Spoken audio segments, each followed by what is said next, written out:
Have you ever thought about the first member of the DK crew? It's Donkey Kong, Mr. DK himself. Hello, everybody. Welcome to another episode of That Manga Dude and the FVI, also known as First Volume Impressions, where I give you my first impressions, first opinions, and basically like a mini review on a first volume or a one-shot of a series. So, today is going to be a really interesting video. If you couldn't tell from the title, I guess, it's funny I always do these intros because, like, the title kind of gives it away as to what I'm reviewing. However, I still like to do them just because it's fun and entertaining for myself. But anyways, since you already know, we're going to go right into it. So let's get started. Onwards!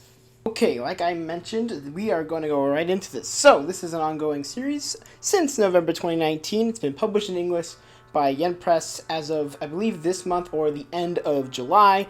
The creator is Jun Mayuzuki, and this is Kowloon Generic Romance. So, if you don't know who Jun Mayuzuki is, same mangaka behind a series called After the Rain, which was a series that I read the first volume, thought it was great, and totally forgot about, which it's not her fault in terms of a mangaka, because it seems like a pretty good series. I just haven't been actively collecting it, but hopefully in the meantime. But we're going to be talking about Kowloon Generic Romance instead. So here we are.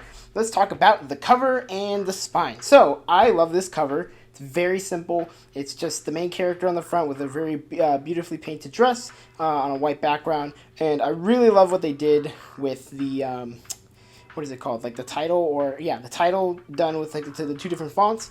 I think it's a perfect mix of what this series is going to be about, which I'll go more into in the story. But it's also a pretty decent spine as well. It's got a nice one, and then the background is amazing, or the back spine or back cover, excuse me, is amazing. It's basically a yellow colored version of one of the double spreads that's going to be inside, which I will also show during the art portion of this video.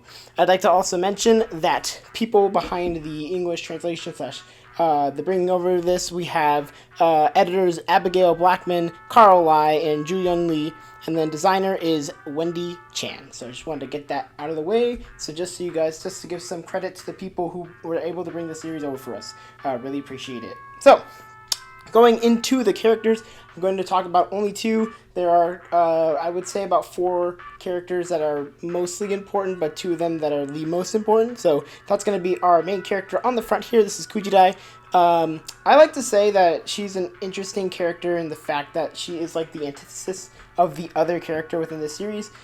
She is very much a go-getter, quiet, does her work well, really wants to embrace the future, which we'll get into more details about in the story. But she's very much like, if something's new, she wants to try it. If like a new toy just came out, she wants to play with it. Various things like that. So she's just like an interesting character in herself. I like her development. Even within the first volume, she develops quite a bit. And she just seems really cool, and I'm really excited to see where her character goes throughout the rest of the story. Up next, we have our main man lead, whatever you want to call him. It's Kudo. I think that's how you say his name. I would say he is, like I said, basically the complete opposite of her. Very loud, very in your face. I wrote that he's very rambunctious because he just has a lot of energy and really appreciates Kowloon for what it is. And if you don't know what Kowloon is, it's known as the Walled City. It's located in Hong Kong, and it's like literally just like a giant.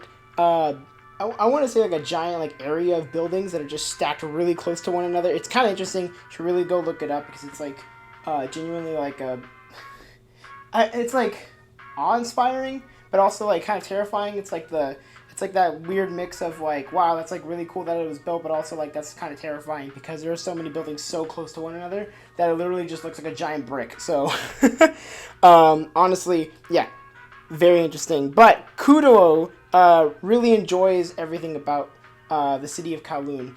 He's very much like, really doesn't like the futuristic stuff, doesn't care for the new company that's coming around, which we'll get into during the story, and very much likes to embrace the old soul, the people, the culture of Kowloon within itself. So it's like really interesting to see that these two characters are like complete opposites, yet somehow become intertwined with one another, and that pertains to the story, so we're going to jump right into it. Basically, Kujidai and Kudo work for this real estate company. I believe they mentioned what it is, but I'm not going to mention here specifically what the company is. But basically, they both work there, and that's how they become, or like how they know each other.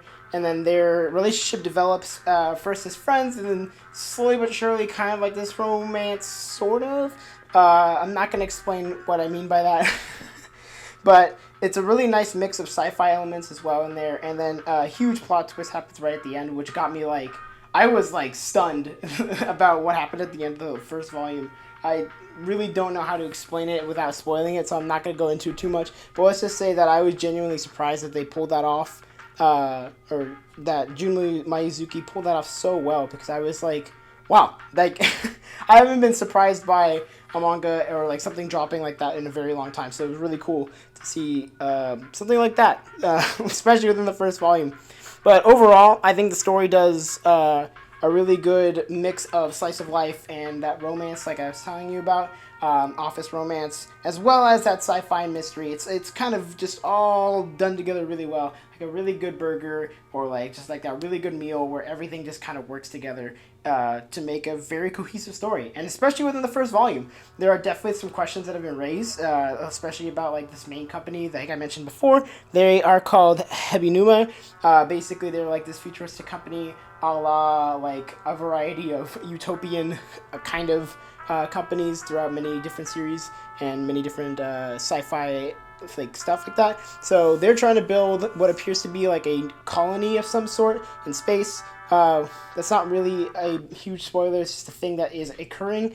I don't know what's going to happen with that yet. They just placed it out there, and they're like, remember this. This is going to be important. Very much a MacGuffin, I guess you could say. So I'm genuinely interested to see where that goes. But it doesn't play a huge role in the story just yet. So overall, story is great. I think the characters are very well written, and I really like that they are like opposites of one another, but they play off of each other very well. Because you can do this kind of trope where like the two characters are complete opposites, and they become lovers or whatever. However, sometimes it can go awry where it just becomes too overbearing or too much of like using those tropes as like a reason for conflict. But they use it in this story very well. So kudos to Maizuki for creating a very well cohesive story with some very solid characters as well. Now, let's go into the art, because, man, the art is fantastic in this one. Okay, so I'm going to sound kind of like a broken record here, because I know I always say that the art is gorgeous, the art is great, la-da-da-da-da. You're going to say it again, manga dude? Are you going to say it one more time? Absolutely, because the art is gorgeous. It is so easy to talk about the art here, because Junmai Maizuki is it's like a masterclass on just like how well you can incorporate character design, background design, and everything just put well all together, and it's just it's so good. It's just absolutely good. So I'm going to talk about what I love. One of the things I love the most, and something that I don't talk about often, is that I actually really like the character designs. I really like the like short hair with the glasses, and for the main design for Kujidai, as well as Kodowo, even though he's kind of just dressed as like an office man. But I think he's like the perfect like dolt looking character, where like he's like purposely meant to look like a meathead. However, I do like that there's like a differentiation between like older characters and younger characters. Like you'll see a lot of the older characters will have like wrinkles and stuff like that, which, don't get me wrong, it is a very common thing to do in art and in manga as well.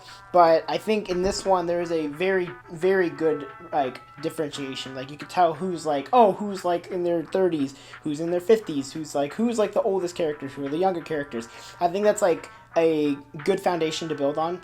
It's not very common, I would say, in being able to differentiate like that close of age gaps, because usually a lot of characters in other manga series, characters will look exactly the same from like the 12 to like 40. They're just taller and shorter, which is not a bad thing, but I really like that Kowloon Generic Romance really pulls that together, and like there's like a cohesiveness to this, like just like the story, as well as the backgrounds. Now, I talk about backgrounds a lot in here. I have an art background, so like I studied this for 5 years in college and in university, so it's something that I really appreciate, and I always catch like almost every time when reading something is if the backgrounds are done well. And let me tell you, look at this spread here. Absolutely gorgeous. I think this is one of my favorite introductions of a title within the manga, and I think it is a perfect representation of Kowloon, and I think that's really cool. I think this is just absolutely beautiful. It's so intricate, it's so detailed, it's done in such a way that it's not super busy, or it's not busy to the point where it's like distracting. It's busy to show what Kowloon is, and I think I just love it. It's so good. But overall, I think the art is wonderful. I think it's definitely worth reading just for the art. Like, even if you don't care for the story, I think being able to see such beautiful art done in such a masterful way is great. I mean, give it a shot just for that. So, let's go into my final thoughts. If you couldn't tell, I flippin' love this volume.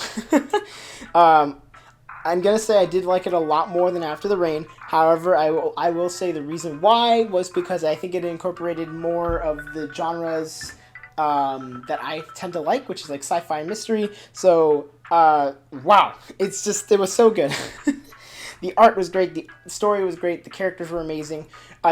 There's so many things that you could talk about that's good about this. There really wasn't anything that I would say that was major negative or even like minor negative.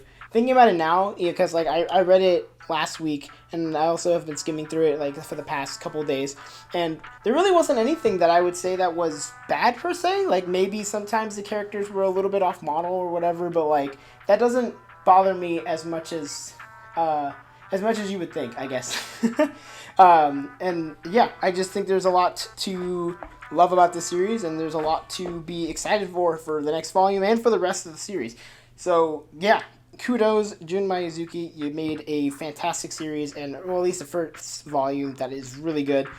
I highly suggest this to literally anybody. I'd say if you're not a big fan of slice of life or like romance series, give this a chance regardless, because like it has such a beautiful mix of variety of genres, and it's done really well for all four of those that I would say. So give it a shot, take a chance, and let me know how you feel about it.